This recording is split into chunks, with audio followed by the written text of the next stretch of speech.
إن الحمد لله نحمده ونستعينه ونستغفره ونعوذ بالله من شرور أنفسنا ومن سيئات أعمالنا من يهده الله فلا مضل له ومن يضلل فلا هادي له وأشهد أن لا إله إلا الله وحده لا شريك له وأشهد أن محمدا عبده ورسوله أما بعد.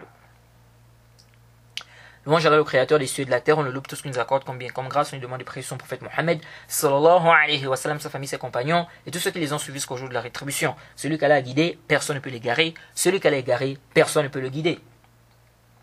Alors nous sommes toujours dans notre série d'audio concernant la traduction du livre de Cheikh Rabi', les paroles textuelles réfutant les ambiguïtés, les troubles provenant des Haddadiyya. Alors on s'est arrêté sur une mas'ala, la mas'ala de celui qui délaisse ses actes apparents, bien les actes des membres apparents. Peut-on dire qu'il est musulman ou bien on dit qu'il est mécréant? On a vu que les savants contemporains ne sont pas d'accord sur cette question. Et on a vu qu'on peut diviser les savants contemporains en deux grands groupes concernant cette question. On a un groupe qui dit que celui qui délaisse ses actes apparents, celui qui délaisse ses actes des membres apparents, il est mécréant. Et qu'il n'y a pas de divergence entre les savants de la sunna sur ce sujet. Et on a un autre groupe qui dit qu'il y a une divergence entre les savants de la sunna. Certains savants ont dit qu'il est mécréant, donc celui qui laisse ses actes apparents, ou bien celui qui laisse ses actes des membres apparents. Certains ont dit qu'il est mécréant, d'autres ont dit qu'il n'est pas mécréant. Et de là, beaucoup de personnes ont été perturbées. Parce qu'on a même des savants qui disent que dire que celui-là est musulman, donc celui qui laisse ses actes apparents, bien celui qui laisse les actes des membres apparents, dire qu'il est musulman, c'est du irja, c'est une parole des murji'a. Et on a d'autres savants qui disent non, ce n'est pas du tout du irja, ce n'est pas une parole des murji'a. Les savants de la sunna ont divergé sur cette question. De là, beaucoup de personnes ont été perturbées. Et ça a même créé des fitanes dans des pays, dans des endroits. C'est-à-dire des grosses fitanes, au point où ceux-là taxent ceux-là de murji'a, d'autres disent non, vous êtes des haddadiyya. C'est vraiment, c'est-à-dire ça a créé vraiment des fitanes. Au point où c'est même arrivé au degré du takfir. C'est même arrivé au degré du takfir. Donc ça a créé beaucoup de fitan. Alors, comment comprendre? Comment se fait-il qu'on se retrouve avec des savants qui disent que telle parole est du irja, c'est une parole des murji'a, et d'autres qui disent non, ce n'est pas du tout du irja, ce n'est pas une parole des murji'a, c'est une parole, n'est-ce pas, de certains savants de la sunna. Comment comprendre? Alors, pour mieux appréhender ce fait, il faut d'abord comprendre certaines bases. C'est pourquoi cette mas'ala-là, donc de celui qui laisse ses actes apparents ou celui qui laisse les actes des membres apparents, ce n'est pas une mas'ala aussi simple, comme certains pensent. Elle n'est pas aussi simple que ça. Il y en a qui pensent que c'est vraiment simple. Celui qui laisse les actes apparent, ou bien celui qui laisse les actes des membres apparents, c'est mécréant. Les salafs sont unanimes que la foi c'est parole et acte, et puis khalas, le sujet est terminé. Non, ce n'est pas aussi simple que ça. Alors je disais tantôt que pour mieux appréhender ce fait, il faut d'abord comprendre certaines bases. Premièrement, il faut savoir que le savant n'est pas infaillible. Il faut croire en cela. Il ne suffit pas de le dire à la bouche. Mais lorsqu'on te démontre que tel savant s'est trompé, avec preuve, tu refuses. Car pour toi, ce n'est pas possible. Et wallahi, les frères, celui qui accorde une grande considération aux preuves et qui ne fait pas précéder la parole d'un savant sur la preuve, qui suit la preuve, même si ça contredit la parole d'un tel parmi les savants, peu importe son rang, celui-là n'a aucun problème dans le fait de croire que le savant peut se tromper. Mais celui qui éprouve très peu de considération pour les preuves et plus de considération pour la parole d'un tel ou un tel parmi les savants, celui-là aura toujours un gros problème sur ce sujet. Et il aura toujours un gros problème dans le fait d'admettre qu'un tel ou un tel parmi les savants s'est trompé. Donc la personne doit éduquer son âme au suivi des preuves. Peu importe si ça contredit un tel ou un tel parmi les savants. Peu importe si ça contredit un tel ou un tel parmi ceux que tu aimes. Il y en a qui disent, tu contredis un grand savant.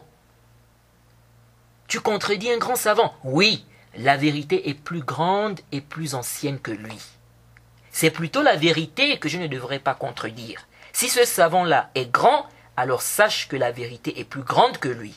Si ce savant-là est âgé, sache que la vérité est plus ancienne que lui. La vérité est là avant lui, avant même qu'il ne naisse, Il est né, il a trouvé cette vérité-là là, et il va mourir, il va laisser cette vérité-là là. Donc, tu contredis un grand savant? Oui, naam, du moment où j'ai la preuve et j'ai des salafs dans ma position. Donc, il n'y a aucun problème dans ça. Oui, si les savants sont unanimes sur un sujet, on n'a pas à contredire le consensus. Et je l'ai déjà mentionné plusieurs fois dans mes cours. Mais si les savants divergent, alors on n'est pas obligé de suivre l'avis d'un tel ou un tel, sauf celui dont son avis est soutenu par les preuves. Pas parce qu'il a adopté cet avis, mais parce que c'est soutenu par les preuves. C'est pourquoi, vraiment, qu'Allah fasse miséricorde au Cheikh Al-Albani, qu'Allah lui fasse miséricorde. Je n'ai pas vu un homme comme ça à notre époque. Tellement j'ai remarqué des choses magnifiques chez cet homme-là. Allah lui avait donné un don dans certaines choses. Et cet homme, qu'Allah lui fasse miséricorde, cet homme ne se préoccupait pas de qui il contredit, du moment où il avait la preuve. S'il a la preuve, il la suit, peu importe qui il contredit, peu importe qui ça dérange. Ceci, si la question ne fait pas l'objet d'un consensus clair prouvé chez lui. Alors, rapidement, Ibn al-Qayyim dit quoi? Ibn al-Qayyim dit dans I'lam al-Muwaqqi'in, au tome 2, à la page 173, il dit « Le savant se trompe, et il le faut. Il n'est pas infaillible. Il n'est pas permis d'accepter tout ce qu'il dit et mettre sa parole au niveau de celle de l'infaillible. C'est ce qui a été reprimandé par tout savant sur toute la surface de la terre. Ils l'ont interdit et ont reprimandé ceux qui le font. » Fin des citations. L'imam Shawkani dit dans Sharh al-Sudur fi Tahrim Rafi' al-Qubur, il dit à la page 47 jusqu'à la page 48, il dit ceci: si l'on renvoie ce sur quoi divergent les gens de science vers le Coran et la Sunna, celui avec qui est la preuve du Coran et de la Sunna est celui qui est sur la vérité. Il est celui dont sa parole est en conformité avec la preuve, même s'il est seul. Et celui qui n'a pas de preuve du Coran et de la Sunna, il n'a pas atteint la vérité. Il est en erreur, même s'ils sont nombreux. Ni le savant, ni celui qui apprend, ni celui qui comprend, même s'il est négligent, n'a le droit de dire « Certes, la vérité se trouve du côté de celui que je suis parmi les savants, même si la preuve du Coran et de la Sunna est du côté d'un autre savant. » Cela fait partie, ou cela fait certes partie d'une grande ignorance et d'un fanatisme excessif. C'est vraiment sortir du cadre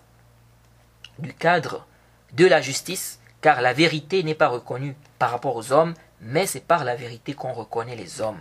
Aucun parmi les savants mujtahidines et les imams n'est infaillible, et donc celui qui n'est pas infaillible, il peut donc se tromper, comme il peut être sur ce qui est juste. Parfois il est sur ce qui est juste, et parfois il se trompe. Ce sur quoi il est de juste et son erreur ne peuvent être connues que s'il y a un retour vers la preuve du Coran et de la Sunna. Si ce sur quoi il est en conformité avec le Coran et la Sunna, il a alors raison. Si ça contredit le Coran et la Sunna, il est en erreur. Il n'y a aucune divergence dans ça entre les musulmans, que ce soit les premiers et les derniers, les dévanciers et ceux qui sont venus après, grands comme petits. Fin des citations. Grand comme petit. Fin des citations. Et le grand savant Abdurrahman al-Muallimi dit dans Athar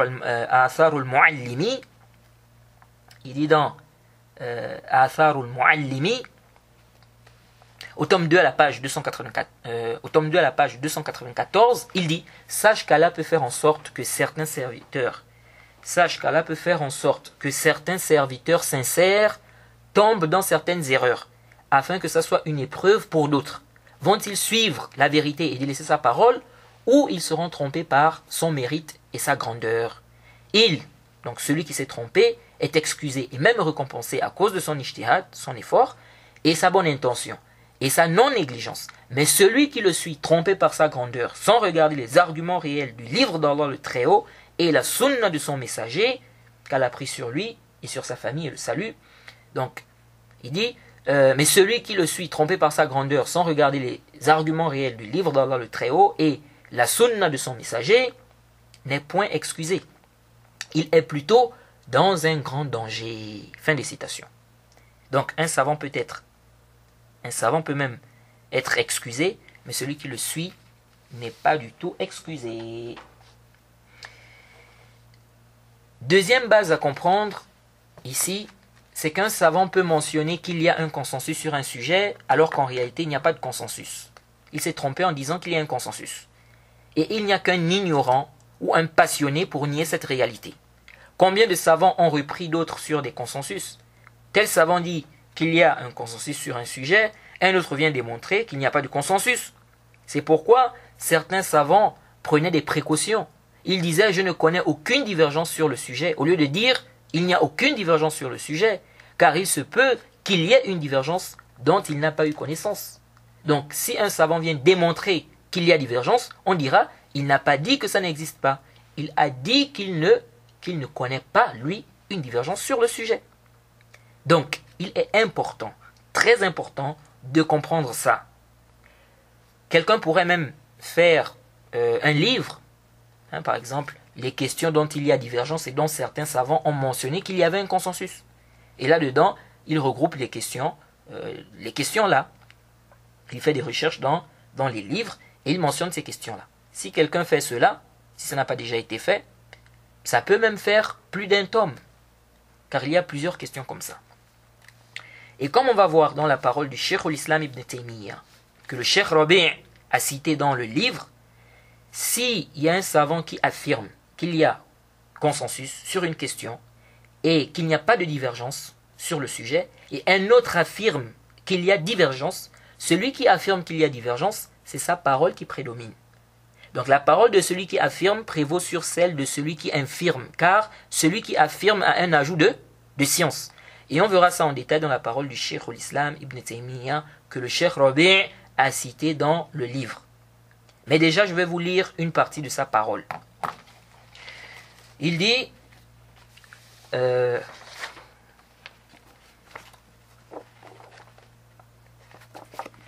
Cheikh Rabi' mentionne cela à la page 197.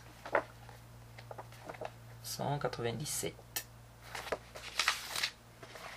Alors, il mentionne la parole du Cheikh al-Islam ibn Taymiyyah. Le Cheikh al-Islam ibn Taymiyyah dit quoi? Il dit, ça c'est dans Majmu' al-Fatawa au tome 19 à la page 271. Il dit وإذا نقل عالم الإجماع ونقل آخر النزاع إما نقلا سمى قائله وإما نقلا بخلاف مطلقا ولم يسم قائله فليس لقائل أن يقول نقلا لخلاف لم يثبت فإنه مقابل بأن يقال ولا يثبت نقل الإجماع بل ناقل الإجماع ناف للخلاف وهذا مثبت له والمثبت مقدم على النافي. Le Cheikh al-Islam ibn Taymiyyah dit, si un savant mentionne un consensus et un autre mentionne la divergence, donc il y a un qui mentionne le consensus, l'autre mentionne la divergence, il dit, soit il cite ceux qui ont dit telle ou telle parole, soit il mentionne juste qu'il y a une divergence. Donc il mentionne juste la divergence comme ça de manière absolue. Il ne cite pas, n'est-ce pas, les auteurs. Donc celui-là a dit quoi, il ne cite pas les noms en fait. Il dit juste qu'il y a une divergence. Donc il cite la divergence comme ça de manière absolue sans mentionner des noms. Donc il n'a pas cité le nom de quelqu'un. Il dit, donc le Cheikh al-Islam ibn Taymiyyah dit, quelqu'un n'a pas le droit de dire que la divergence n'est pas prouvée. Jade. Donc, comme il n'a pas mentionné des noms, il a juste dit qu'il y a une divergence sur le sujet entre les savants. Quelqu'un n'a pas le droit de dire que la divergence n'est pas prouvée. Donc le Cheikh al-Islam ibn Taymiyyah dit, donc si quelqu'un mentionne la divergence, donc soit il va citer des noms, soit il ne va pas citer des noms, il va juste dire qu'il y a divergence. Il dit, quelqu'un n'a pas le droit de dire que la divergence n'est pas prouvée. Il dit, car on peut aussi dire que le consensus n'est pas prouvé. Ensuite, il dit, d'ailleurs, celui qui mentionne le consensus infirme la divergence. Or, celui qui mentionne la divergence, Jade, il affirme qu'il y a divergence. Il affirme. Il dit, l'affirmation, le Cheikh Islam Taymiyyah dit, l'affirmation prévaut sur l'infirmation. L'affirmation prévaut sur l'infirmation. Ça, c'est la parole du Cheikh Islam Taymiyyah. Et on verra cette parole en détail, n'est-ce pas, quand on va rentrer dans la traduction du livre, car il a ajouté d'autres paroles aussi. Et il a réfuté les objections qu'on peut apporter à ce qu'il a dit. Jade. Je vous donne un exemple simple. Ishaq ibn Rahawayh. L'imam Ishaq ibn Rahawayh a mentionné un consensus sur la mécréance de celui qui laisse la prière. Mais ce consensus-là est complètement batilun. Il s'est trompé. Et on a expliqué ça dans les fondements de la sunna lorsqu'on a parlé du jugement de celui qui laisse la prière. La divergence sur le jugement de celui qui laisse la prière est connue depuis l'époque des salafs. D'ailleurs, l'imam Ahmed a deux avis sur ce sujet. Donc dire qu'il y a un consensus des savants, c'est complètement batilun. C'est faux, caduc, c'est nul, sans aucun doute. Donc on affirme avec certitude que l'imam Ishaq ibn Rahawayh s'est trompé. Il s'est trompé ici lorsqu'il a mentionné ce consensus-là. Ceci est un exemple clair sur le sujet.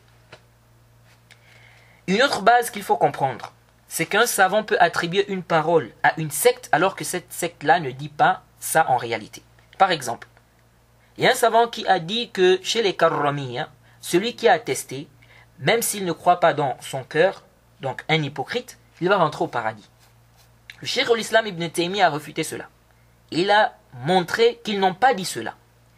Et c'est là où vous voyez aussi, c'est là où on voit aussi l'équité chez les gens de la sunna. Ce n'est pas parce qu'on déteste quelqu'un ou parce qu'on dit qu'il est innovateur qu'on doit dire qu'il a dit ceci ou cela alors qu'il n'a pas dit cela. Et on a vu cela avec les Murji'at al-Fuqaha. Avec les Murji'at al-Fuqaha. Hein? Des gens disent qu'ils ont dit ceci, cela alors qu'en réalité ils n'ont pas dit cela. Vous voyez. Donc il faut l'équité. On doit être juste, même envers les innovateurs. L'injustice est prohibée. Il n'est pas permis d'être injuste envers les gens. Donc, intabihu, un savant peut se tromper en disant par exemple que telle chose est, telle parole est une parole de telle secte, alors que non, il s'est trompé. Aujourd'hui par exemple, il y a un audio du Cheikh Al-Fawzan que les Haddadiyya propagent beaucoup pour traiter les gens de Murji'a injustement. Dans cet audio-là, on pose la question au Cheikh Al-Fawzan donc concernant l'excuse pour cause d'ignorance. Et ce qui ressort de cet audio, c'est que le Cheikh fait comprendre que ça provient des Murji'a. Alors, cette parole du Cheikh est complètement batilun. Je répète bien, c'est une parole qui est batilun. Batil. Ey na'am. C'est une parole qui est fausse, nulle et caduque. Déjà, les savants, les anciens, quand ils ont parlé, quand ils ont parlé de la question, bien quand ils ont parlé des Murji'a, ils n'ont pas mentionné la question de l'excuse pour cause d'ignorance comme étant un fondement des Murji'a ou comme étant quelque chose qui vient des Murji'a. De deux, l'excuse pour cause d'ignorance existe bel et bien. Et on a plusieurs preuves sur cela. D'ailleurs, on a vu qu'il y a un consensus sur cela, sur un cas de figure. Et le Cheikh Al-Fawzan lui-même, il a des paroles où il voit l'excuse pour cause d'ignorance. Donc comment ça provient des Murji'a? Après, le Cheikh Al-Fawzan a des paroles où il voit qu'aujourd'hui les gens sont informés, la science est propagée, donc il n'y a pas d'excuse, mais qu'à la base, l'excuse pour cause d'ignorance est bel et bien là. Donc le problème, c'est au niveau de quoi? C'est sur le fait de prouver qu'à notre époque-là, quelqu'un peut être excusé pour son ignorance. Pas est-ce que l'excuse pour cause d'ignorance existe ou pas. Bref, peu importe l'avis adopté par le Cheikh Al-Fawzan. Ici, là, cette parole-là, de dire que l'excuse pour cause d'ignorance, ça vient des Murji'a, ça c'est complètement batilun. Le Cheikh, on le respecte, c'est un grand savant, mais sa parole-là, c'est une parole qui est batilun. On ne peut pas prendre ça en compte. Et oui.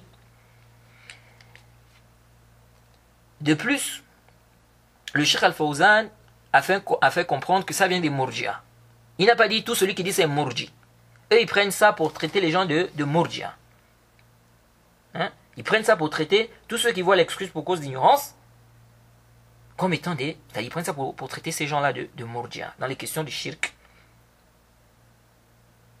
Alors qu'il y a des cas où eux-mêmes même excusent pour cause d'ignorance, consciemment ou inconsciemment. Et comme on a dit, cette parole est complètement batil. Donc de dire que non, ça vient des Murji'a et tout. Et la parole du cheikh n'est pas un dalil, ce n'est pas une preuve. Et on reviendra sur cette question de l'excuse pour cause d'ignorance. Car le cheikh Rabi' parle de ça dans le livre. Et il y a d'autres points qu'on doit éclaircir sur ce sujet. Un point qui est très important à comprendre ici, c'est que le savant peut même dire que tel avis, c'est l'avis des Murji'a. Que ceux qui disent ça, ce sont des Murji'a. Que ce n'est pas un avis des savants de la Sunna. Ou c'est du Irja, alors qu'ils se trompent. Ce n'est pas l'avis des Murji'a, c'est l'avis de certains savants de la Sunna et ce n'est pas du tout du Irja. La grande preuve de cela est vraiment notez bien cette preuve-là. Car ça dissipe beaucoup d'ishkalat que les gens ont. Ça dissipe beaucoup de problèmes que les gens ont sur ces questions-là.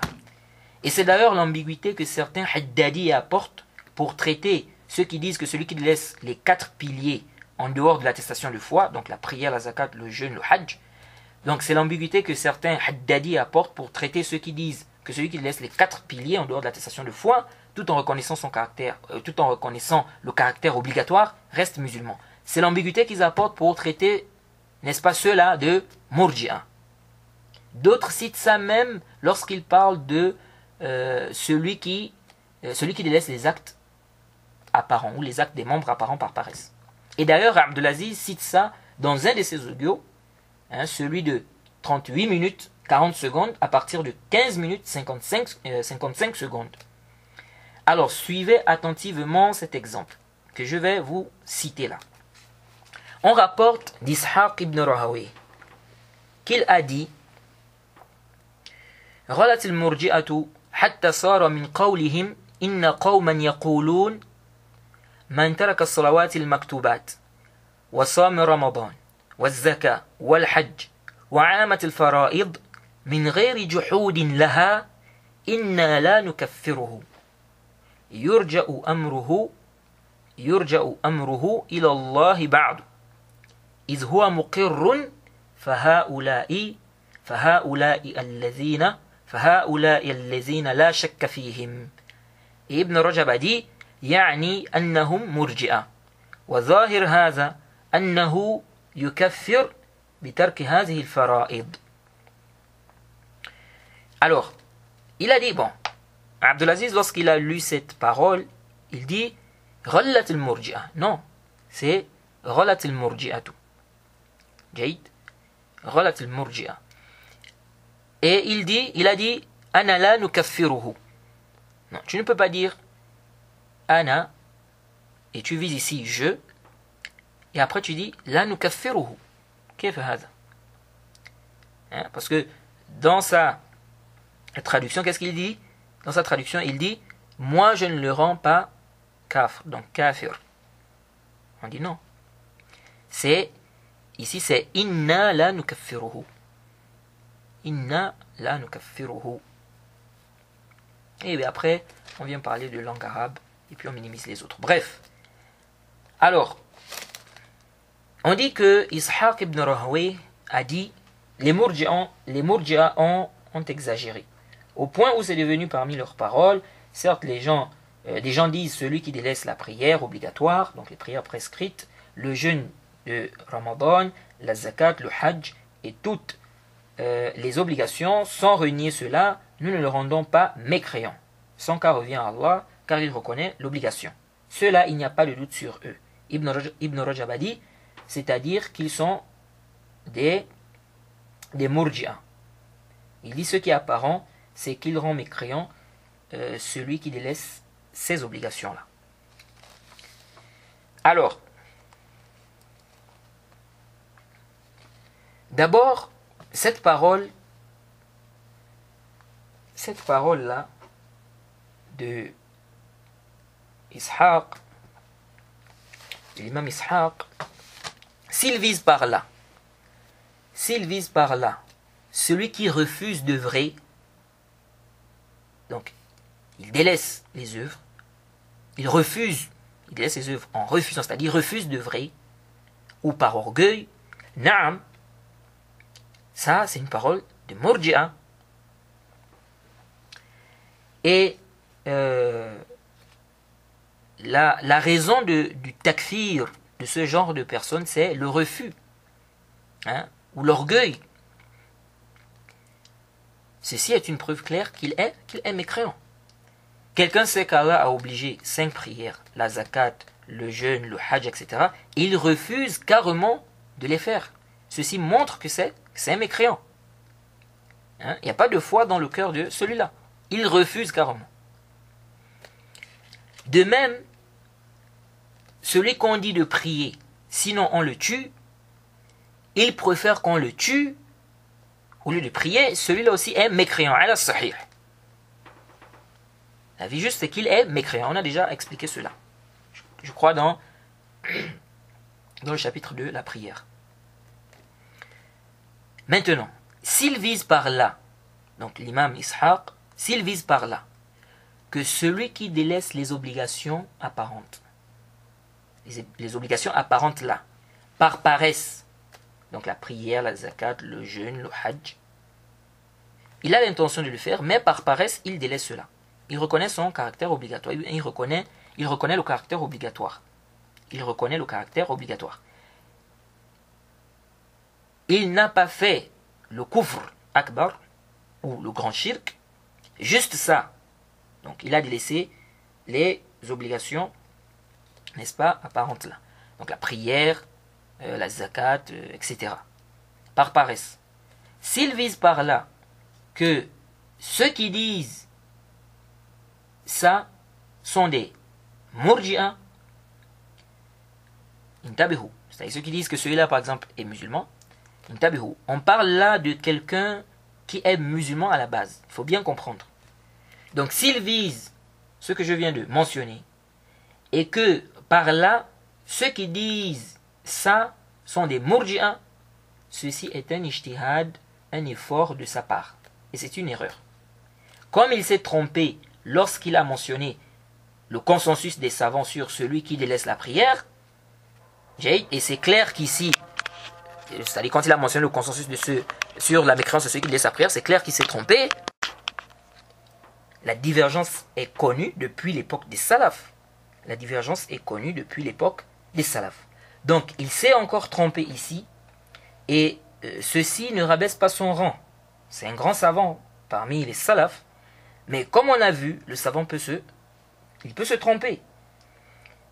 Un groupe de savants ne voit pas la mécréance de celui qui délaisse les obligations tout en reconnaissant leur caractère obligatoire, tant qu'il n'a pas fait le grand kufr ou le grand shirk. Comment on va dire qu'ils sont des murji'a qui ont exagéré, ou qu'ils sont des murji'a par exemple, ceux qui ont dit ça. Et ce n'est pas ça le plus étonnant. Le plus étonnant, c'est que l'imam Ishaq mentionne un ijma'. Écoutez bien, il mentionne un consensus des savants sur la mécréance de celui qui délaisse la prière. Il dit carrément, s'il délaisse, écoutez bien, il dit carrément, s'il délaisse la prière volontairement, jusqu'à ce que l'heure de la prière soit sortie, sans excuse, il est mécréant. Et il explique, qu'est-ce que ça veut dire, jusqu'à ce que l'heure de la prière soit sortie. Il dit, c'est retarder la prière de Zuhr jusqu'à Maghrib, et Maghrib jusqu'à l'aube. Ça c'est venu dans Ta'zim Qadr as-Salah, au tome 2 à la page 929. Donc pour lui, il y a un consensus de savants depuis le temps du prophète jusqu'à son temps, que celui qui retarde Zuhur jusqu'à Maghrib, il est kafir. Maghrib jusqu'à Fajr, il est kafir. Donc, si on prend cette parole d'Ishaq, de l'imam Ishaq, ça veut dire que le Cheikh l'Islam Ibn Taymiyyah, Ibn al-Qayyim, le Cheikh Ibn al-Uthaymeen et tous les savants après l'imam Ishaq qui ont fait la différence entre celui qui prie de temps en temps et celui qui laisse sa prière totalement, tous ces savants-là ont contredit ce consensus. Car ils ne rendent pas mécréant celui qui a retardé la prière de Zuhur jusqu'à Maghrib et Maghrib jusqu'à l'aube, s'il prie de temps en temps. Vous voyez ça? Bref, l'imam Ishaq, qu'Allah lui fasse miséricorde, qu'Allah lui pardonne, il s'est trompé dans ces deux paroles-là. Jade. Si la deuxième parole, donc, dans la première parole, il s'est trompé, ça c'est clair. Dans la deuxième parole, il s'est trompé s'il vit ce que j'ai mentionné. Et ce qui renforce qu'il s'est trompé, s'il vit ce que j'ai mentionné, c'est que Ibn Rajab dit quoi? Écoutez bien. Ibn Rajab, il dit, et ceci refute en même temps Abdelaziz, qui traite les gens de Murji'a, parce qu'ils disent que celui qui délaisse les 4 piliers en dehors de l'attestation de foi, celui qui délaisse les 4 piliers, donc la prière, la zakat, le jeûne, le hajj, celui qui laisse les 4 piliers en dehors de l'attestation de foi, donc les 4 piliers que j'ai cités là, celui qui délaisse les 4 piliers là, tout en reconnaissant le caractère obligatoire, il reste musulman. Jay. Pourtant, c'est un avis de l'imam Ahmed. Et j'ai suffisamment apporté des paroles des savants sur ce sujet. Et dans Usul Sunnah de l'imam Ahmed, j'ai aussi parlé de ce sujet-là. Mais cet égaré-là ne veut pas comprendre. Et il persiste dans son ignorance et dans sa passion sur le sujet, en disant qu'il y a consensus. Et Abdelaziz considère Ibn Rajab comme étant un savant salafi. Il le dit clairement dans un audio. Maintenant, écoute ce que ce savant salafi l'a dit. Et je profite à rappeler que ce n'est pas Ibn Rajab. Parce qu'Abdelaziz, dans un audio, dit Ibn Rajab. Non, il n'y a pas de shadda ici. C'est Ibn Rajab. Ce n'est pas Ibn Rajab. Alors, écoute attentivement ce que Ibn Rajab dit. Ce grand savant salafi. Qu'est-ce qu'il dit? Il dit ceci dans son explication, donc dans le Fath, au tome 1, à la page 20 jusqu'à la page 21, il dit ceci. Donc là, il expliquait le hadith où le prophète Mohammed sallallahu alayhi wa sallam dit que l'islam est basé sur 5 choses, sur 5 piliers. Il dit, intabihu, écoutez attentivement. Il dit, wa ma'na hadha anna al-islam مثله كبنيان وهذه الخمس دعائم البنيان وأركانه التي يثبت عليها البنيان وإذا كانت هذه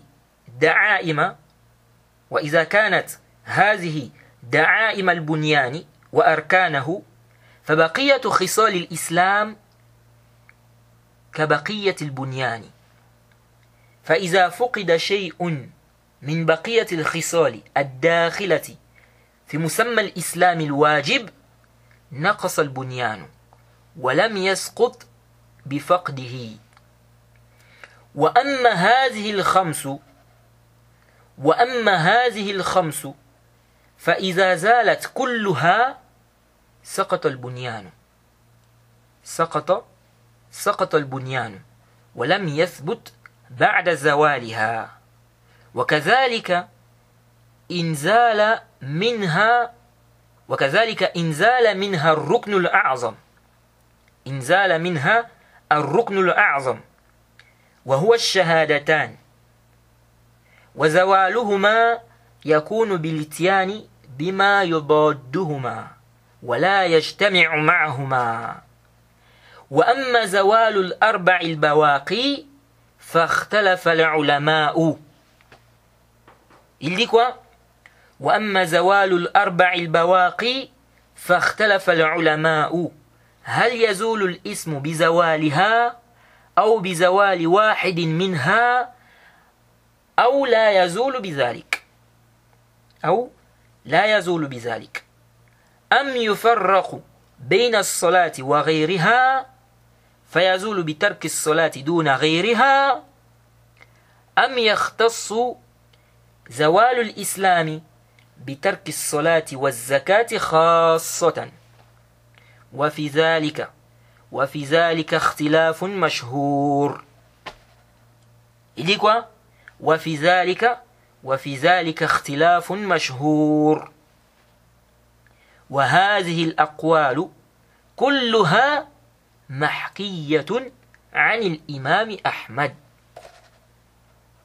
Ensuite, Ibn Rajab dit وكثير من علماء أهل الحديث يرى تكفير تارك الصلاة وحكاه إسحاق بن راهويه إجماعا منهم حتى انتبهوا écoutez très bien ce que Ibn Rajab dit ici حتى إنه جعل قول من قال لا يكفر بترك هذه الأركان مع الإقرار بها من أقوال المرجئة. الله أكبر. Ibn Rajab dit quoi? Ibn Rajab dit حتى إنه جعل قول من قال لا يكفر بترك هذه الأركان مع الإقرار بها من أقوال المرجئة. Fin des citations. Ibn Rajab dit ceci. Écoutez très bien. Il dit, donc parlons du hadith, qui dit que l'islam est basé sur 5 choses, donc sur les 5 piliers là, qui sont cités dans le hadith. Il dit, Ibn Rajab dit, le sens de cela est que l'islam est comme une construction. Ces 5 piliers là, sont les bases de la construction. Et ces piliers, à travers lesquels repose la construction. Ces 5 là, donc ces 5 piliers là, sont les bases de la construction. Et ces piliers à travers lesquels repose la construction. Si ce sont les bases de la construction et ces piliers, les autres caractéristiques de l'islam sont comme le reste de la construction. Si une chose parmi ces caractéristiques qui fait partie intégrante de l'islam obligatoire est perdue ou disparaît, la construction ne tombe pas à cause de sa disparition. Donc les autres actes, en dehors des 5 piliers là, si ça disparaît, donc les actes apparents, si ça disparaît, la construction ne tombe pas. Donc ça veut dire que la personne est toujours musulmane. Il dit, quant à ces 5, donc les 5 piliers qui sont venus dans le hadith, il dit, quant à ces 5, si tous disparaissent, donc tous les 5, la construction tombe. Elle ne peut tenir après la disparition des 5, donc des 5 piliers. Ceci car, dedans il y a l'attestation de foi. Il dit ensuite, de même, si le plus grand pilier disparaît, qui est l'attestation de foi, donc les 2 attestations, la construction tombe. Et sa disparition, c'est le fait de faire ce qui s'oppose à elle, donc ce qui s'oppose à l'attestation de foi. Jayid. Donc si quelqu'un fait le kufr, il fait le shirk, ça annule la shahada. Il dit, donc le grand kufr, le grand shirk, il dit, cela ne peut se regrouper avec elle. Donc le kufr, le shirk ne peut pas se regrouper avec l'attestation de foi. Il dit ensuite, il dit, quant à la disparition des 4 autres piliers, les savants ont divergé. Quant à la disparition des 4 autres piliers, les savants ont divergé. Donc, la prière, la zakat, le jeûne, le hajj. Il dit, les savants ont divergé. Est-ce que le nom disparaît par sa disparition, donc le nom de l'islam, de musulman, est-ce que ça disparaît par sa disparition, Ou est-ce que le nom disparaît par la disparition d'un de ces piliers, ou le nom ne disparaît pas? Ou faut-il faire la différence entre la prière et les autres piliers et dire que le nom disparaît si la prière disparaît et non si les trois autres piliers disparaissent? Ou la disparition du nom, donc muslim, ou islam, ou muslim, est limitée à la disparition de la prière et la zakat. Il y a une divergence connue sur tout cela. Ibn Rajab dit quoi? Ibn Rajab dit il y a une divergence connue. C'est mashhour, c'est connu. C'est connu. C'est connu, la divergence est connue. Il dit il y a une divergence connue sur tout cela. Toutes ces paroles sont rapportées de l'imam Ahmed. Fin des citations. Donc, tout ce qu'il a cité là, le nom disparaît par la disparition de la prière, c'est un avis, l'imam Ahmed, ou bien c'est juste la prière et la zakat, ou bien ça ne disparaît pas si la personne laisse les quatre piliers. Ça, ce sont des avis de l'imam Ahmed. Et il a dit, intabihu, suivez attentivement ce que Ibn Rajab a dit après. Il a dit, beaucoup parmi les savants, des gens de hadith, voient la mécréance de celui qui délaisse la prière. Ishaq ibn Rahawayh a rapporté d'eux-mêmes un consensus, au point où, écoutez, il dit au point où il a considéré la parole de ceux qui disent celui qui délaisse ses piliers tout en reconnaissant leur caractère obligatoire n'est pas mécréant. Il a considéré cette parole comme faisant partie des paroles des Murji'a. Fin des citations. Il a considéré cette parole comme faisant partie des paroles des Murji'a. Alors une question.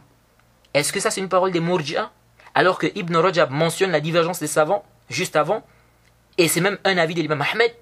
Donc celui qui a délaissé les quatre piliers en dehors de l'attestation de foi, il reste musulman. Mais c'est un pervers. Et la divergence est connue comme a dit Ibn Rajab. Donc il n'y a aucun doute que ceci est une erreur de Ishaq.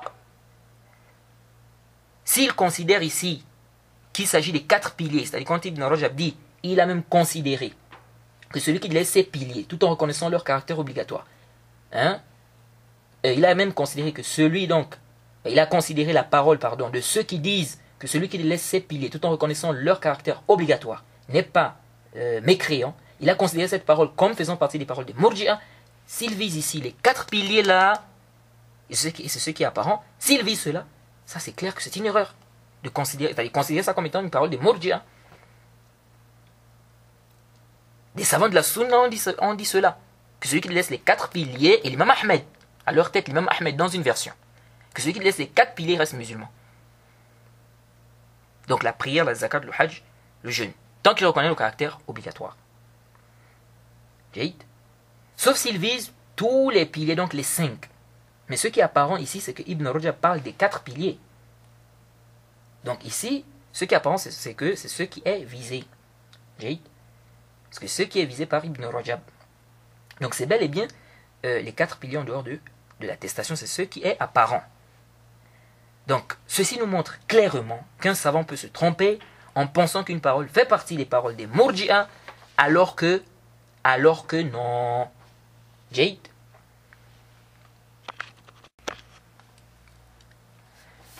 Alors la deuxième parole que beaucoup de Haddadiyya aiment bien citer, c'est celle qu'on rapporte de l'imam al-Humaydi. Alors, je vais citer ici la version mentionnée par le Cheikh al-Islam ibn Taymiyyah.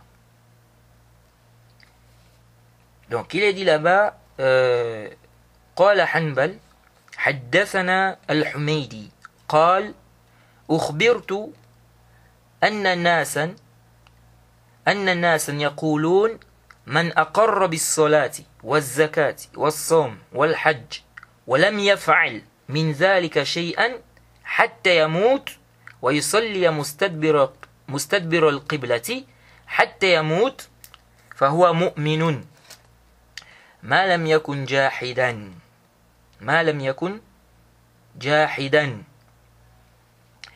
إذا علم أن تركه ذلك فيه إيمانه إذا كان مقرا بالفرائض واستقبال القبلة فقلت هذا الكفر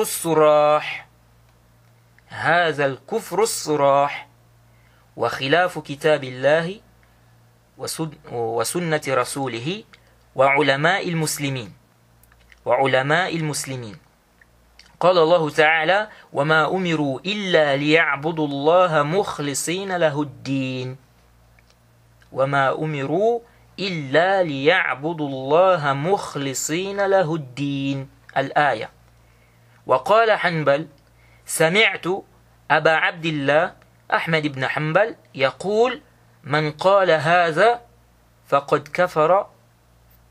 كفر بالله ورد عليه أمره وعلى الرسول ما جاء به عن الله.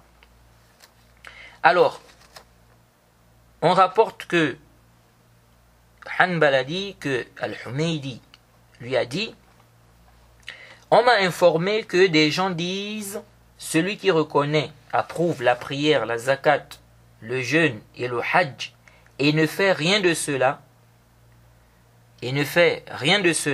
jusqu'à ce qu'il meure et prie en tournant le dos à la qibla jusqu'à ce qu'il meure, il est croyant tant qu'il n'a pas renié cela. S'il a su qu'il y a dans son délaissement là sa foi, s'il reconnaît les obligations et qu'il faut se diriger vers la qibla.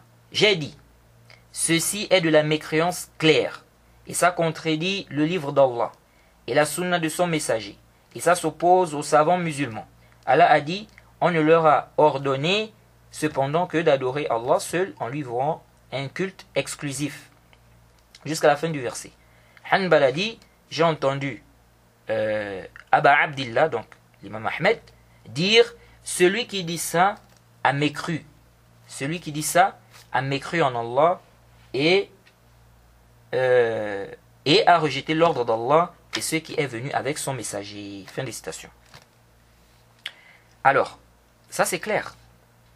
Car quelqu'un qui voit qu'il a le droit de laisser tous ces actes-là, hein, il voit que c'est ça même, hein, c'est ça même la foi. Il y a sa foi dans ça.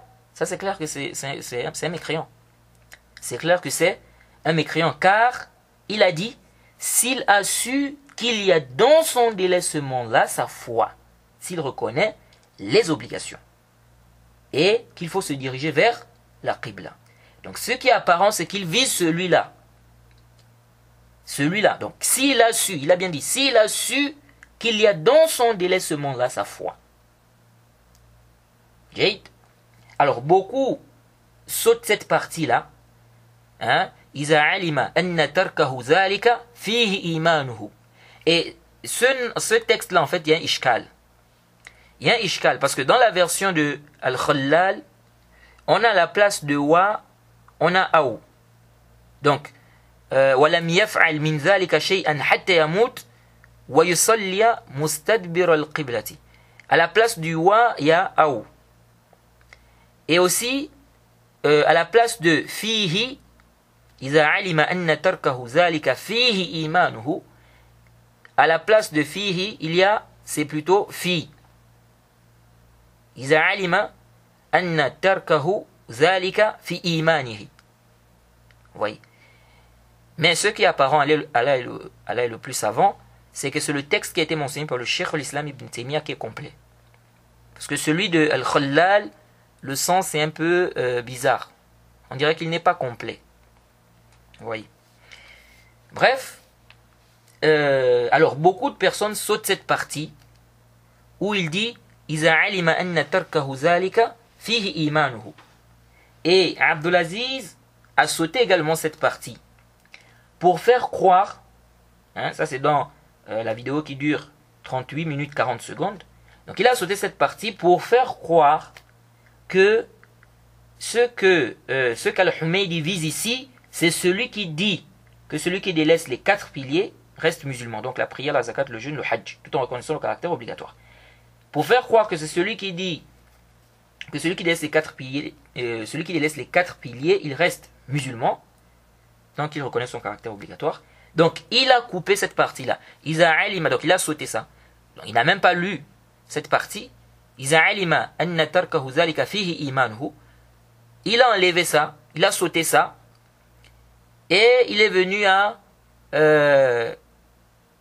فقلت هذا كفر الصراح هذا الكفر الصراح. Vous voyez? Et la plupart des haddadiyya, quand ils viennent avec ce texte-là, ils ne citent pas cette partie-là. Vous voyez? Ils ne citent pas cette partie-là. Car ils veulent faire comprendre que l'imam al-Humaydi ici vise le fait de dire que celui qui laisse les 4 piliers, il reste musulman tant qu'il reconnaît le caractère obligatoire. Vous voyez? Et ils font même comprendre, certains font même comprendre que dire ça c'est du kufr. Et ils viennent avec une parole comme ça. Donc ça c'est complètement batilun. Et comprendre ça du texte de cette parole qui est mentionnée d'Al-Humaydi, comprendre ça c'est complètement batilun. Jay, c'est batil. Parce que comment on va dire ici que ça c'est du kufr? Le fait de dire que celui qui laisse les 4 piliers, il reste musulman tant qu'il reconnaît le caractère obligatoire de la prière, la zakat, le hajj, le jeûne, donc les 4 piliers là, tant qu'il reconnaît le caractère obligatoire, il reste musulman, donc s'il laisse ça par paresse, comment on va dire que ça c'est du kufr? Comment celui qui a dit ça, on va dire qu'il a commis du kufr? En plus, c'est même pas seulement, on n'a même pas dit, il n'a pas juste dit ici, donc par rapport à ce qui est rapporté, il n'a pas juste dit ici c'est du kufr, il dit c'est du kufr clair. Alors comment? Et puis on dit que l'imam Ahmed, dans le récit, l'imam Ahmed confirme que c'est du kufr. Comment est-ce possible alors qu'il a un avis comme ça? C'est-à-dire disant que celui qui délaisse les 4 piliers, il reste musulman. Donc tant qu'il reconnaît le caractère obligatoire.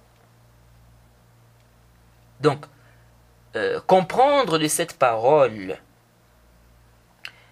que ce qui est voulu ici c'est ça, donc celui qui dit que celui qui laisse les 4 piliers reste musulman, hein, celui qui laisse les 4 piliers reste musulman, tant qu'il reconnaît le caractère obligatoire, comprendre que c'est ce qui est voulu ici, quand il dit que ça c'est du kufr clair, et prendre ça, c'est-à-dire comprendre ici qu'il est en train de viser que celui qui dit ça, et donc celui qui dit ça a donc, il a commis du kufr clair.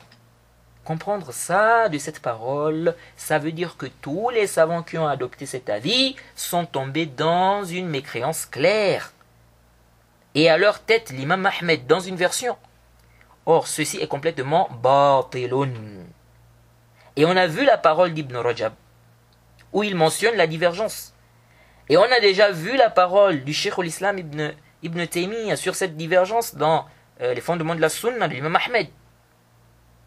Et dans l'écrit dévoilement des tromperies. Mais on va encore relire cette parole du Cheikh al-Islam Ibn Taymiyyah pendant la traduction du livre du Cheikh Rabi'. Alors ce qui est apparent, c'est que le cas qu'a cité l'imam al-Humaydi est un cas clair. Et ça c'est même mépriser les obligations. C'est pourquoi d'ailleurs il a dit, hein, donc, dans ce qui est mentionné, que c'est une mécréance claire. Et l'imam Ahmed aussi a dit cela dans ce qui est mentionné. Donc, quand je dis, il a dit, c'est par rapport à ce qui est mentionné. Donc il a dit que, l'imam Ahmed a dit que c'est une mécréance par rapport à ce qui est mentionné. Et celui-là a rejeté l'ordre d'Allah et ce qui est venu avec le prophète, n'est-ce pas, le prophète Mohammed sallallahu alayhi wa sallam. Et ça c'est clair, car il croit que dans son délaissement-là se trouve même sa foi. Ces agissements-là, on voit qu'il y a du mépris. Quelqu'un sait qu'il faut se diriger vers la Qibla, mais il prie en tournant le dos à la Qibla. Ça c'est quoi, hein? C'est jouer avec la religion, avec le din. On voit ici un mépris. Vous voyez? Et supposons même que cet imam ait visé l'avis des savants qui disent que celui qui délaisse les 4 piliers tout en reconnaissant le caractère obligatoire, il reste musulman. Disons qu'il ait visé, que cet imam ait visé cet avis-là, quand il dit que c'est une mécréance claire. Mais ceci est une erreur claire de sa part. Et on ne peut pas le suivre dans cette erreur. Et disons que l'imam Ahmed aussi a visé ça, c'est une erreur claire. Vous voyez? Ça c'est si on suppose qu'ils ont visé ce cas-là. Jade. Mais ce qui est apparent de sa parole, la parole de Humaydi, selon ce qui est mentionné, c'est qu'il parle des gens qui pensent que leur foi, est même dans le fait de délaisser tant qu'il reconnaît le caractère obligatoire. Et ça a été rapporté qu'il y a des gens qui ont dit des paroles semblables. Que délaisser les obligations ne cause aucun tort, tant qu'on reconnaît qu'Allah a obligé cela. Et le cheikh l'Islam Ibn Taymiyyah a parlé des gens comme ça. Et il a dit, si je ne m'abuse, il disait qu'il n'a pas vu, c'est-à-dire on n'a pas cité un nom précis. On a juste dit qu'il y a des gens qui ont dit ça. Vous voyez. Et il a même mentionné, il a même dit que c'est une mécréance claire. Des gens qui pensent que, c'est-à-dire que le fait de délaisser les obligations, ça ne cause aucun tort. Vous voyez. Ça, c'est de la mécréance claire. Je pense qu'il suffit juste de reconnaître que c'est obligatoire. Okay. En résumé, donc si on se base sur ce que Abdulaziz a cité et sur ce que beaucoup de Haddadi citent concernant cette parole qui est rapportée de l'imam al-Humaydi, ça veut dire que l'imam al-Humaydi est en train de dire que celui qui dit que celui-là est musulman, donc celui qui délaisse les 4 piliers en dehors de la shahada, tout en reconnaissant le caractère obligatoire, celui qui dit que celui-là est musulman, pervers, il a commis des grands péchés, mais il ne sort pas de l'islam. Celui qui dit ça, ou qui croit cela, il a commis une mécréance claire. Or, ceci est complètement batilun. Car déjà, plein de savants ont cet avis, que celui qui laisse les 4 piliers tout en reconnaissant le caractère obligatoire, il est musulman pervers. Et l'imam Ahmed a un avis comme ça. Donc, prendre cette parole-là, comme ça, c'est complètement batil. Et même si on suppose qu'il s'était limité à ça, qu'il a visé ce cas-là, c'est toujours batilun. Car ça implique que l'imam Ahmed et beaucoup de savants sont tombés dans le kufr clair, dans la mécréance claire. Sachant que ce récit, on cite même une parole de l'imam Ahmed dedans.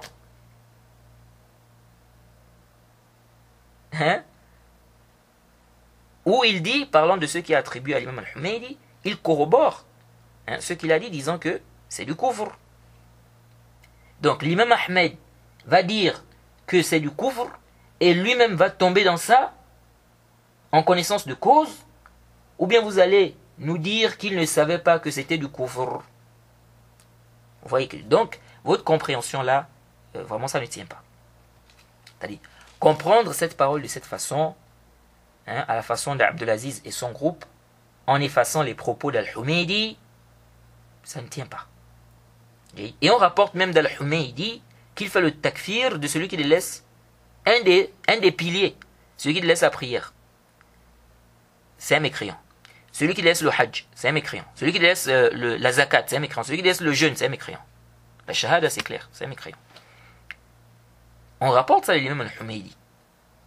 Donc, qu'il voit que celui qui délaisse la prière, n'est-ce pas, c'est un mécréant. Celui qui délaisse le hajj, c'est un mécréant. Celui qui laisse la zakat, c'est un mécréant. Celui qui laisse donc la prière, le hajj, le jeûne, la zakat, il voit que celui qui laisse l'un des 4 piliers là, il est mécréant. La shahada, c'est déjà, ça c'est ma'rouf, c'est connu.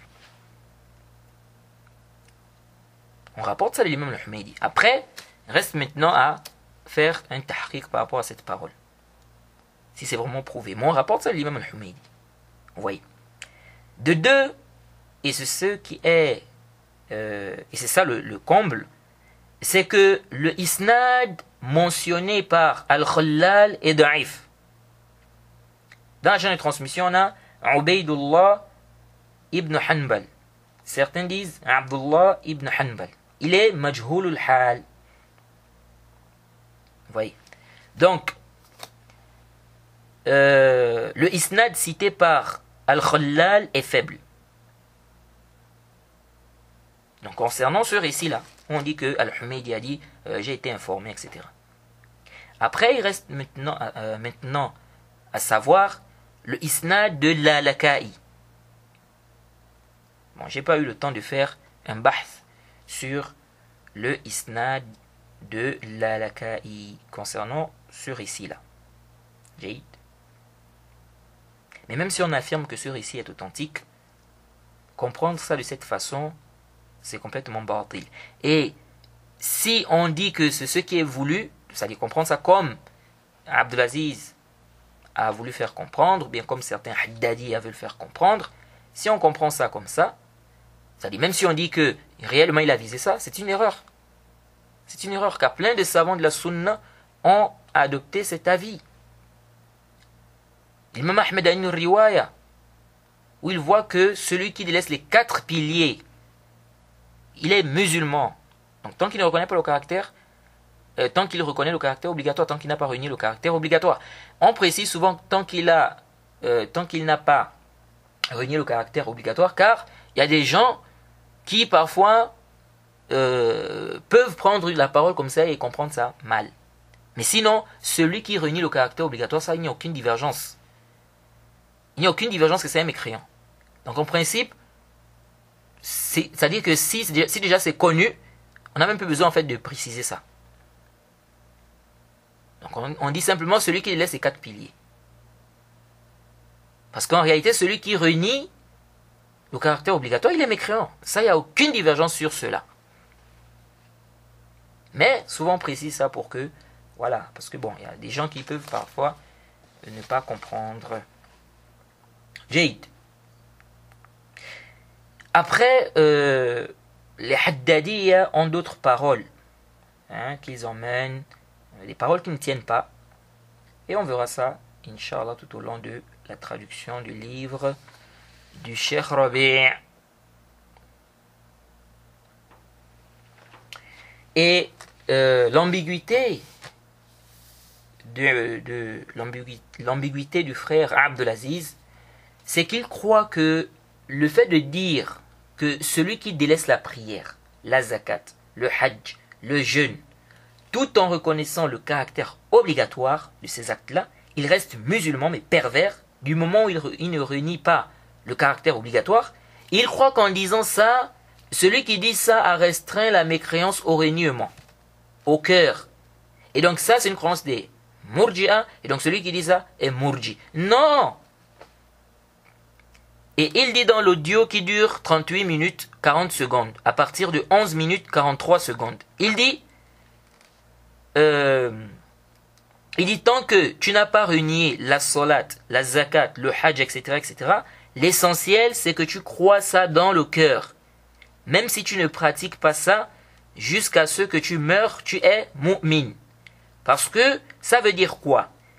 Comme on avait dit au début, ce comportement-là, donc ça c'est Abdelaziz qui dit, ce comportement-là consiste à restreindre, à limiter les actes de mécréance à ce qui est dans le cœur. Et ça c'est l'aqida des Jahmiyya. Fin de citation. Donc lui il a une ambiguïté. C'est qu'il croit que le fait de dire que celui qui laisse la prière, la zakat, le hajj, le jeûne, tout en reconnaissant le caractère obligatoire de ces actes-là, il reste musulman, mais pervers, du moment où il ne réunit pas le caractère obligatoire. Il croit qu'en disant ça, celui qui dit ça est en train de restreindre la mécréance au reniement au cœur. Alors, ceci est dû à son ignorance des paroles des savants et des divergences des savants. Et aussi du sujet. Lorsque des savants disent cela, Donc celui qui délaisse la prière, la zakat, le jeûne, le hajj, tout en reconnaissant le caractère obligatoire, il est musulman pervers. Il n'est pas mécréant. Il vise ici le délaissement de ces actes-là. Est-ce que la mécréance ici, c'est délaisser ces actes-là ou c'est juste les délaisser en reniant bien? Est-ce que c'est délaisser en reniant le caractère obligatoire ou c'est juste délaisser? Car la divergence n'est pas sur celui qui renie le caractère obligatoire. Celui-là est mécréant chez tous les savants de la sunna. Il n'y a pas de divergence, même chez les murjiat al-fuqaha. Celui qui renie le caractère obligatoire de la prière, il est mécréant. Le débat, c'est celui qui délaisse par paresse, sans renier le caractère obligatoire. Certains savants de la sunna voient qu'il est mécréant et d'autres voient qu'il n'est pas mécréant. Et la divergence est connue, sauf chez Abdelaziz, qui ne sait toujours pas qu'il y a divergence, ou qui sait, mais qui refuse d'admettre qu'il y a divergence à cause de son suivi de la passion. Donc ici, les savants de la sunna qui disent, tant qu'il n'a pas renié le caractère obligatoire, ils ne visent pas ici que la mécréance est limitée au reniement. Non, Abdelaziz.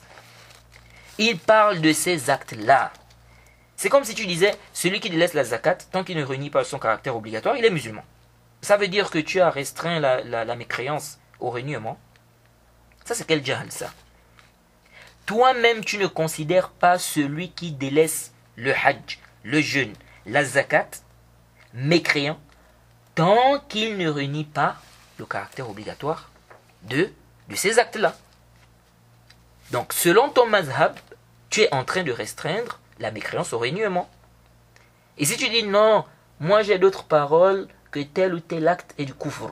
J'ai dit, mais ces savants-là aussi ont d'autres paroles que tel ou tel acte est du kufr. Ou les savants sont unanimes sur des choses que, c'est-à-dire ils sont unanimes que ça c'est du kufr. Ou les savants sont unanimes que telle ou telle chose c'est du kufr. Donc ici, les savants parlent d'un cas précis, celui qui délaisse ces œuvres-là. Quant au kufr, la personne peut tomber dans le kufr par le doute, l'orgueil, etc. Le shirk, il y a le kufr par le doute, l'orgueil, etc. Mais quand on parle du délaissement de ces 4 piliers-là, en dehors de la shahada, délaisser ça, c'est du grand kufr ou c'est le délaissement qui est accompagné de reniement qui est du grand kufr? C'est là le débat des savants. Quant aux autres genres de kufr, ça c'est classé depuis. Le kufr par orgueil, le kufr, n'est-ce pas, par le doute, etc. S'il délaisse la prière par orgueil, par exemple, c'est un mécréant.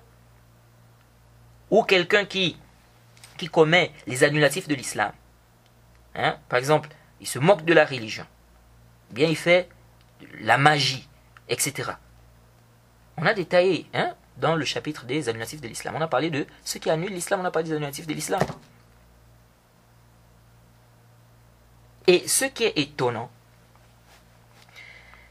c'est qu'ils vont accuser un frère qui limite le kufr qui limite le kufr au reniement, alors que ce frère-là a des paroles claires sur les annulatifs de l'islam, sur ce qui fait sortir de l'islam. Tout ceci car ils suivent la passion. En même temps, ils sont plongés dans des ambiguïtés. Donc, il faut bien comprendre, lorsque des savants disent celui qui délaisse les 4 piliers par paresse, il est musulman. Tant qu'il ne renie pas le caractère obligatoire, il faut comprendre que celui-là est musulman tant qu'il n'a pas fait un acte qui annule sa foi. Par exemple, s'il délaisse la prière, la zakat, le jeûne, le hajj, sans renier le caractère obligatoire, mais après, il insulte Allah ou le prophète, il reste musulman chez ces savants-là. Est-ce qu'on va dire que non, lui, il est musulman parce que ici, il n'a pas renié le caractère obligatoire de la prière, la zakat, le hajj, le jeûne? Non, celui-là, c'est un mécréant. Ou bien s'il commet le shirk, il reste musulman? Non. Il prend le Coran par exemple, il piétine ça volontairement, en connaissance de cause. C'est-à-dire, il sait que c'est le Coran qui est là, il piétine ça. Ça, c'est un musulman? Non. Même s'il ne renie pas le caractère obligatoire de la prière, la zakat, le jeûne, le hajj. Car là n'est plus, c'est plus là le débat n'est plus ici. Là, il vient de commettre un acte de mécréance.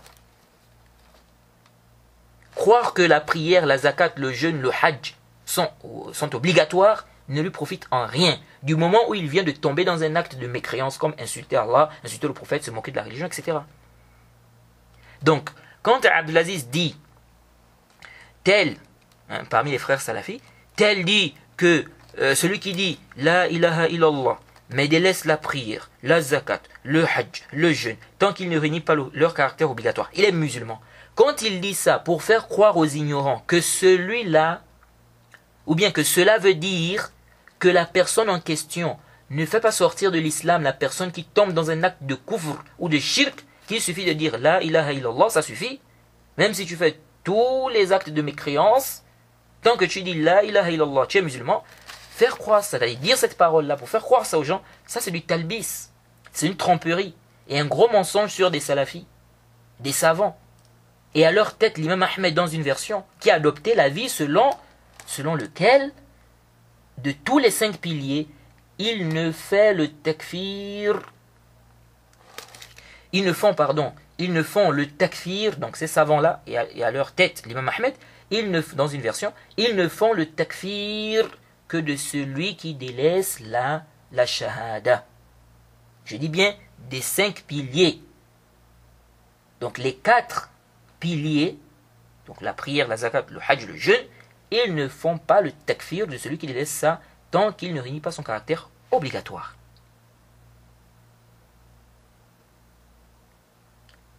Et on a lu la parole claire d'Ibn Rajab, qu'Abdelaziz considère comme étant un savant salafi. Car pour lui, presque tous les savants sont des murji'a, sauf ceux qui sont en accord avec lui sur certains sujets qu'il prend comme des bases pour traiter les gens de Jahmiya et de murji'a.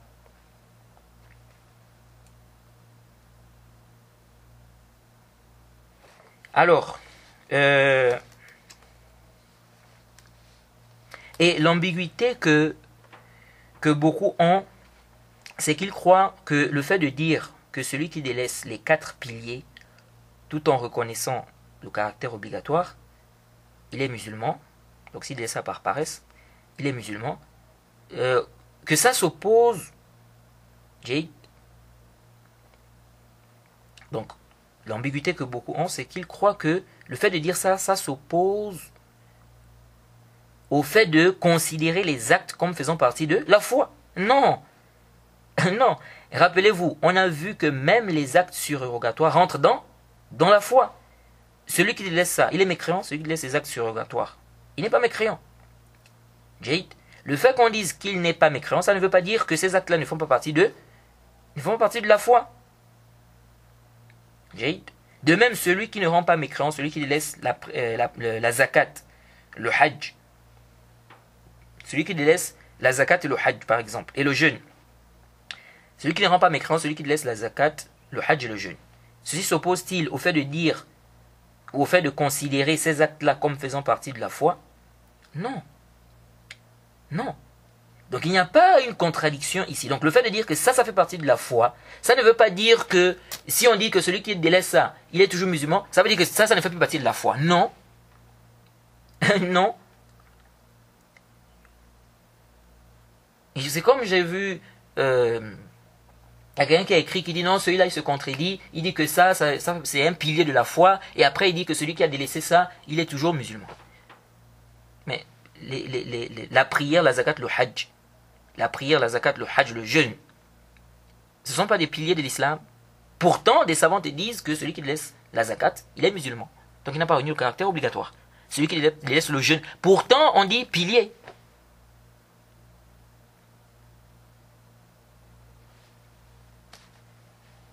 Alors, donc tout revient aux preuves. Si on a des preuves ou un ijma' prouvé que celui qui délaisse tel ou tel acte, il est mécréant, on affirme cela. Mais si on n'a pas de preuves ou on n'a pas un ijma', on ne peut pas affirmer que tel acte ou tel... on ne peut pas affirmer que tel acte, n'est-ce pas, le fait de laisser ça fait sortir de l'islam. Donc tu ne peux pas t'argumenter simplement de la définition de la foi pour dire que celui qui délaisse tel ou tel acte devient mécréant. Il faut des preuves, il faut les preuves ou un ijma'. Sinon, n'importe qui peut venir dire, celui qui délaisse deux rak'ah par exemple avant Fajr, il est kafir. Et si on lui demande pourquoi, il dit car ça fait partie de la foi. Et donc les actes rentrent dans la foi. Et donc si les actes font partie de la foi, ça fait partie de la foi. Et donc le fait qu'il ait délaissé ça, il est devenu mécréant. On va lui dire non. On va lui dire non. Vous voyez? Parce qu'il peut dire ça, il peut dire la foi est parole et acte. Jade. Et donc délaisser ça, ça fait sortir. Délaisser ça, c'est faire sortir ça de la foi. Donc dire que celui qui délaisse ça, il est toujours musulman, tu as fait sortir ça de la foi. Parce que la foi est parole et acte. On dit non. Hein, celui qui va se comporter comme ça, qui va faire, c'est-à-dire rendre les gens mécréants comme ça, parce qu'ils ont délaissé des actes, sans prendre en considération les règles de la législation, les preuves, le ijma, etc., il va tomber dans la conception des khawarij. Vous voyez. Ou celui qui délaisse la zakat. Ou le jeûne ou le hajj.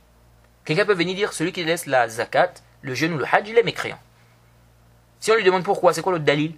Il dit non, parce que ça fait partie de la foi. La foi est parole et acte. Donc s'il a délaissé ça, ça veut dire qu'il est mécréant. Et si tu dis qu'il est musulman, c'est que tu as fait sortir ça de la foi. On dit non. Est-ce que vous suivez? Donc, parce que beaucoup aussi n'ont pas fait attention. Ils n'ont pas fait attention que quand les salafs disaient la foi est acte et parole, ou parole et acte, c'était en général pour réfuter les murji'a, qui disaient que les actes ne font pas partie de la foi.